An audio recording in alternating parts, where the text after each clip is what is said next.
apa kabar semuanya? Mem harap anak-anak di rumah dalam keadaan yang sehat selalu. Seperti Mem di sini, jangan lupa tetap ceria. Baik, pada saat ini kita akan melanjutkan pelajaran kita masih dengan tema yang sama, tema 1, hidup rukun. Dan pada saat ini kita akan belajar subtema 4.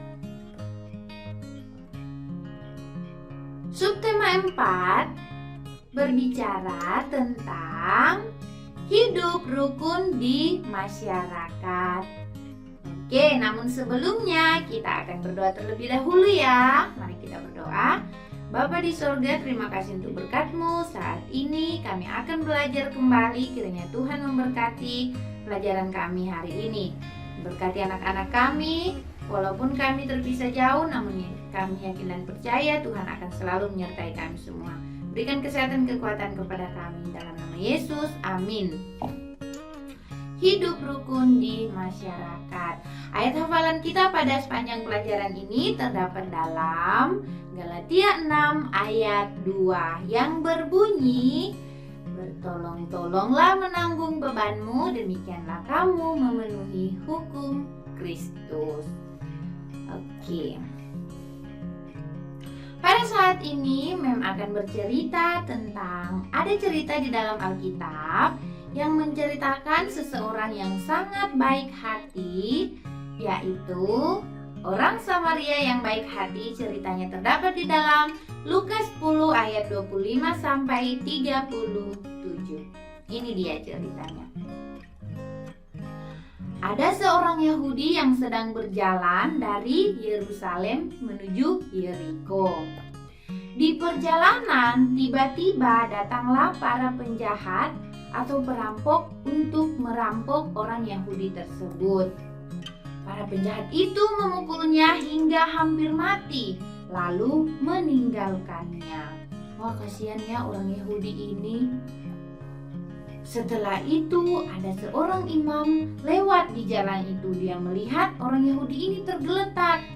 Tapi tahukah anak-anak apa yang terjadi? Ternyata seorang imam ini tidak mau menolong orang Yahudi tersebut. Padahal orang Yahudi ini sudah minta tolong karena dia kesakitan.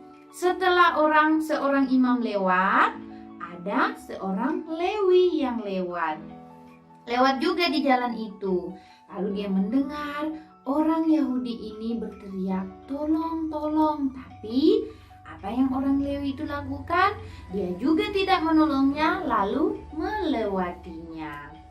Oke anak-anak, biasanya dalam bahasa Inggris itu kalau kita mau minta tolong atau minta bantuan seseorang, kita mengatakan, "Can you help me please?" Artinya, bolehkah kamu menolongku? Kalau anak-anak di rumah ada yang minta tolong seperti itu, "Can you help me please?" Jawabannya adalah yes, of course. Jangan seperti orang Lewi dan seorang imam ini, dia tidak mau menolong orang lain.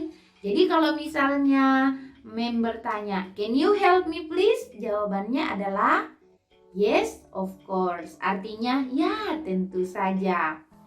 Oke. Kita lanjutkan ceritanya ya. Setelah itu datanglah seorang Samaria yang sedang lewat di jalan itu. Orang Samaria ini merasa kasihan melihat orang Yahudi ini yang sedang tergeletak. Lalu apa yang orang Samaria itu lakukan? Dia menolong orang Yahudi ini, dia menghampirinya, merawat luka-lukanya dan memberinya minum. Wah, baik sekali ya hatinya orang Samaria ini. Lalu kemudian ia menaikkan orang itu ke atas keledainya. Orang Samaria ini berjalan kaki, dia menolong orang yang sakit ini, orang Yahudi ini, lalu menaikkan di atas keledainya. Lalu apa yang dilakukan orang Samaria ini? Orang Samaria membawanya ke penginapan untuk dirawat. Oh, luar biasa sekali orang Samaria ini, baiknya luar biasa. Keesokan harinya orang Samaria ini pergi, dia ingin meninggalkan orang Yahudi ini. Lalu apa yang diberikan kepada Penjaga penginapan ini dibayarlah biaya perawatan, terus biaya penginapan. Kemudian orang Samaria ini bilang, kalau uangnya cukup, saya akan kembali lagi dan menambah, tolong rawat dia dengan baik agar sampai dia bisa sembuh. Wah, luar biasa, hati orang Samaria ini sangat baik ya. Menurut anak-anak, siapakah yang baik hatinya? Apakah seorang imam? Apakah seorang Lewi? Atau orang Samaria? Jawabannya adalah orang Samaria yang baik hati. Oke, pada saat ini kita akan belajar. Ini adalah perjanjian petualang. Masih ingat kan? Perjanjian petualang. Ini perjanjian petualang pasti sudah dipelajari ya di kelas 1. Bunyinya adalah, oleh karena Yesus mengasihiku, saya akan selalu berusaha melakukan yang terbaik. Ingat ya, orang Samaria yang baik hati, dia mau menolong orang lain walaupun tidak dikenal, dia tetap menjadi orang yang baik, menjaga kerukunan di antara sesamanya manusia. Ingat, Yesus telah mengasihi kita, jadi anak-anak harus tetap selalu berbuat baik. Pelajaran kita pada saat ini yaitu hidup rukun di masyarakat. Coba perhatikan, apakah gambar yang pertama ini adalah gambar menunjukkan hidup rukun di masyarakat? Oh, tidak ada orang ya, berarti bukan. Apakah gambar yang kedua ini menunjukkan hidup rukun di masyarakat? Gambar yang kedua ini menunjukkan hidup rukun di masyarakat. Apa yang harus dilakukan supaya tetap hidup rukun di masyarakat? Saling mengasihi, bergotong royong, saling membantu, saling menghormati.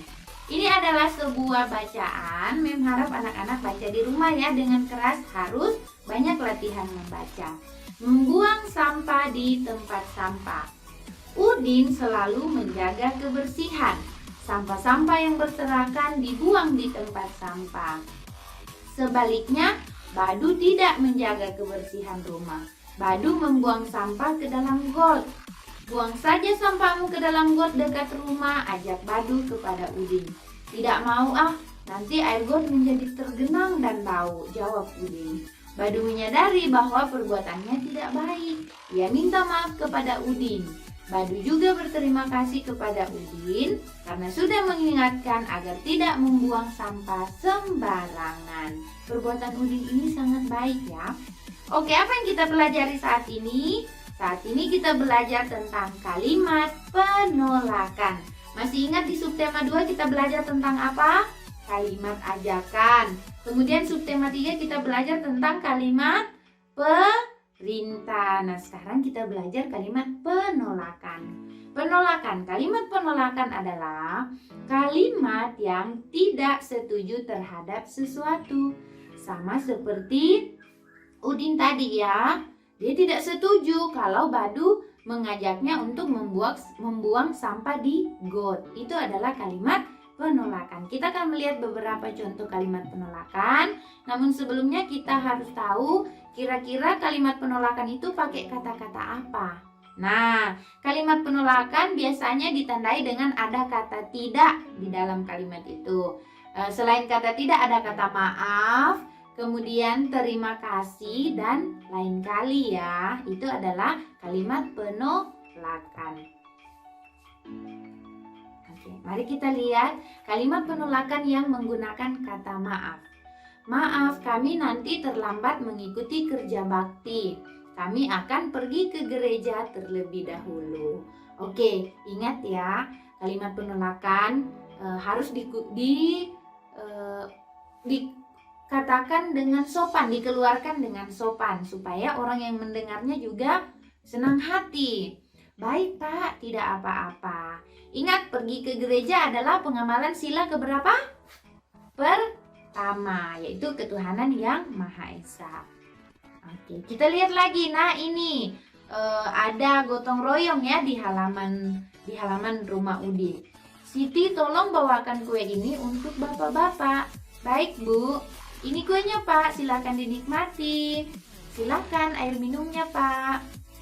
Terima kasih Siti, kebetulan Bapak sudah haus. Kuenya silahkan Pak. Tidak, terima kasih Nak, Bapak masih kenyang. Nanti Bapak ambil sendiri. Gambar yang mana yang menunjukkan hidup rukun di masyarakat? Gambar yang kedua ya, yang ini. Gambar ini. Kemudian gambar yang mana yang menunjukkan penolakan? Yang Bapak ini sedang duduk. Kuenya silahkan Pak. Tidak, terima kasih Nak, Bapak masih kenyang. Nanti Bapak ambil sendiri. Itu adalah kalimat penolakan. Jangan lupa kalimat penolakan diungkapkan dengan sopan dan baik. Oke, pernahkah kamu menolak pemberian orang lain? Apakah anak-anak di rumah pernah menolak pemberian orang lain? Kalau pernah, jangan lupa untuk mengatakan tidak, maaf, lain kali, atau terima kasih. Terima kasih, tapi maaf, saya belum bisa untuk saat ini. Itu adalah contoh kalimat penolakan. Warga di lingkungan rumah Udin sedang bergotong royong. Ibu-ibu menyiapkan makanan dan minuman. Anak-anak ikut membantu. Wah, luar biasa ya. Ada anak yang membantu membersihkan sampah, ada juga yang membantu menyajikan makanan. Coba perhatikan gambarnya. Semuanya tampak rukun dan gembira. Kalau kita rukun, pasti kita akan gembira. Kita akan selalu merasa bahagia. Coba lihat, manakah kira-kira kalimat yang merupakan penolakan dan menunjukkan hidup rukun? Apakah gambar yang pertama atau gambar yang kedua? Mari kita lihat. Ayo kita ikut bergotong royong membersihkan lingkungan. Ingat ya kata ajakan. Kata ajakan. Tidak mau aku malas, bekerja bakti itu melelahkan. Wah, kok dia malas? Padahal tidak boleh seperti itu. Kita lihat kalimat yang kedua. Gambar yang kedua. Ayo kita bergotong royong membersihkan lingkungan. Maaf, saya tidak bisa ikut bekerja bakti karena ada keperluan mendadak. Jadi, kalau tidak bisa mengikuti sesuatu, contoh ada teman yang mengajak untuk bermain. Contohnya Niko mengajak Justin untuk bermain. Justin, ayo kita bermain. Lalu Justin bilang, maaf Niko, saya tidak bisa ikut bermain karena saya mau mengerjakan sesuatu. Atau tidak Niko, saya tidak ingin. Tidak Niko, saya mau mengerjakan sesuatu lain kali ya. Nah, itu adalah contoh kalimat penolakan. Nah, inilah ada juga ya contoh-contoh yang lain. Ade, ayo kita berolahraga bersama di lapangan.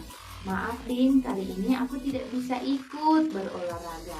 Tidak apa-apa Made, apakah kamu akan pergi ke suatu tempat? Betul Din, aku akan mengunjungi paman bersama keluargaku. Baiklah, selamat bersenang-senang. Terima kasih Udin. Nah, kalau ada orang yang menolak ajakan kita tidak boleh marah. Kita harus tetap mengucapkan terima kasih. Walaupun mereka tidak ingin kita ajak untuk melakukan sesuatu, kita ajak untuk bermain atau apa, kita harus tetap mengucapkan dengan baik. Tidak boleh marah ya. Oke, biasanya ada anak-anak kalau temannya tidak mau diajak main, mereka bilang, kamu ini kenapa tidak mau main? Padahal itu tidak bagus. Walaupun menolak, tapi kita harus tetap berteman dengan baik, hidup rukun. Oke, warga lingkungan Udin akan berolahraga bersama-sama. Ingat, di masyarakat itu harus tetap rukun ya. Apa yang dilakukan bersama-sama. Mereka berkumpul di tempat terbuka. Udin dan teman-temannya juga ikut berolahraga. Ada permainan lompat. Ini lompat dari lingkaran satu ke lingkaran yang lain. Jadi melompat itu dapat melatih otot kaki. Jadi agar otot kaki kita kuat, kita rajin lompat atau juga jalan-jalan. Rumah Udin bersih dan nyaman. Udin, Edo, dan Siti membuat prakarya di rumah Edo. Mereka membuat prakarya dengan bahan yang berbeda. Oke, mereka nih setelah bergotong royong, setelah berolahraga, mereka membuat prakarya. Prakarya apa yang mereka buat? Ada yang membuat dari daun-daun, prakaryanya ada ikan, ada rumput, tapi bahannya dari daun-daun. Kemudian ada yang dari pasir atau kerikil. Kemudian ada yang dari biji-bijian. Apakah anak-anak di rumah sudah pernah melakukan prakarya, membuat sebuah karya menggunakan bahan-bahan ini? Oke, dalam minggu ini kita akan mengerjakan prakarya menggunakan bahan-bahan yang ada di rumah. Bahan-bahan, alat dan bahan untuk berkarya atau membuat sebuah prakarya yaitu ada lem, gunting pastinya, kertas untuk menempel ya, pensil untuk membuat gambar terlebih dahulu, kemudian nanti kita akan tempel biji-bijian atau daun. Biji-bijian, daun, dan kertas origami. Bisa juga kertas origaminya digunting kecil-kecil kemudian ditempel. Contohnya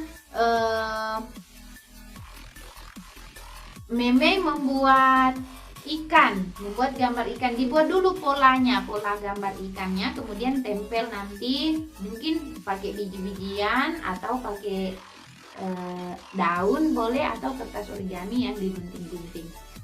Biji-bijian anak-anak tahu kan seperti apa? Ada biji jagung, kacang, kedelai, beras, dan lain-lain. Bisa juga pakai manik-manik. Oke.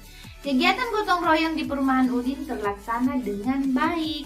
Ibu-ibu menyiapkan banyak makanan untuk peserta gotong royong. Ada 95 kue bolu dan 120 kue lemper. Gotong royong diadakan bersama-sama di masyarakat. Ibu-ibu menyiapkan kue. Kemudian setelah kuenya disajikan, dimakan. Bapak-bapak memakan dan anak-anak memakan 158 buah. Berapa sisa kue sekarang? Nah, 120 kue lemper dan 95 kue bolu. Sudah dimakan 158. Berapa sisanya sekarang? Ingatlah penjumlahan dan pengurangan yang sudah dipelajari sebelumnya. Ingat ya, tema 3 kita sudah, subtema 3 kita sudah belajar penjumlahan dan pengurangan. Dan sekarang kita akan menggabungkan penjumlahan dan pengurangan. Penjumlahan dan pengurangan dapat dikerjakan secara berurutan. Oke, perhatikan ya, ini kue bolunya ada 95, kue lempernya ada 120, dan yang sudah dimakan 158. Mana yang harus kita buat terlebih dahulu? Apakah pengurangan atau penjumlahan? Yang kita lakukan terlebih dahulu adalah penjumlahan. Oke, penjumlahan. Masih ingat kan caranya? 5, ingat ya jumlahnya dari satuan dulu, dari belakang ya, satuan, kemudian puluhan, kemudian ratusan. 5 tambah 0 sama dengan 5. Sekarang 9 tambah 2, berapa hasilnya? 9 tambah 2 sama dengan 11. 11, tulis 1, simpan 1. Kemudian 1 ditambah 1 sama dengan 2. Nah sekarang pengurangan. Kita kan mau kurang dengan yang sudah dimakan. 158 sudah dimakan. Dari mana kita akan kurang?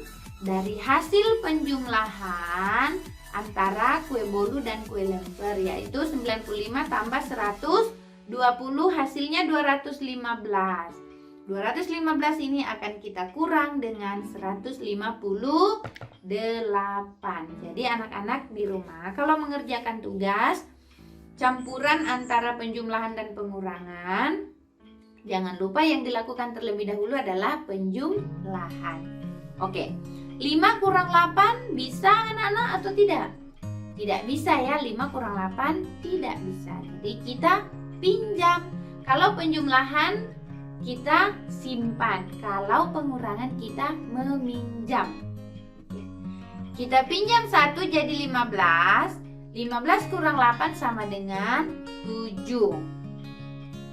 Sekarang karena sudah dipinjam 1, berarti 1 kurang 1 sama dengan 0. Apakah 0 bisa dikurang 5? Tidak bisa. Sekarang kita pinjam lagi. Nah, 0 kurang 5 tidak bisa. Jadi kita pinjam 10. Sekarang jadi 10 ya. 10 dikurang 5 sama dengan 5. Karena tadi sudah dipinjam, berarti ini sisa 2 dikurang 1 sama dengan 1. 1 kurang 1 berapa? 0. 1 kurang 1 sama dengan 0. 0 ini tidak perlu kita tulis ya. Oke, mari kita lihat berapa sisa kuenya sekarang. 0-nya kita hilangkan dan sisa kuenya sekarang tinggal 57 biji. Oke. Wah, pelajaran kita hari ini sampai di sini anak-anak. Terima kasih banyak atas perhatiannya. Jangan lupa untuk tetap mengerjakan PR-nya, homework-nya ya, tetap dikerjakan, dikumpulkan pada waktunya agar ada nilai, ada absennya, dan ada ilmunya. Sudah tahu karena sudah mengerjakan tugas. Anak-anak di rumah jangan lupa tetap menjaga kebersihan, rajin mencuci tangan, tidak bersentuhan dengan orang lain, tidak menyentuh muka sembarangan, dan jangan lupa jika ingin keluar menggunakan masker. Sampai jumpa anak-anak di pertemuan berikutnya. Untuk mengakhiri pelajaran kita pada saat ini, kita akan berdoa. Mari kita berdoa. Ya Tuhan Bapa di sorga, terima kasih untuk berkat-Mu kepada kami boleh belajar hari ini. Biarlah apa yang kami telah pelajari boleh membuat kami untuk menjadi anak yang pintar, memiliki hikmat, akal budi, dan Tuhan akan selalu menjaga, melindungi kami. Terima kasih ya Bapa, jadikan kami anak-anak yang tetap selalu berbuat baik dimanapun saja kami berada, dan tetap hidup rukun, baik di sekolah, di rumah, di masyarakat, dan dimanapun kami berada. Terima kasih untuk berkat-Mu, di dalam nama Yesus kami berdoa. Amin. Oke anak-anak, sampai jumpa lagi di pertemuan berikutnya. Kita akan masuk di tema 2. Tunggu ya video selanjutnya. Bye-bye. See you.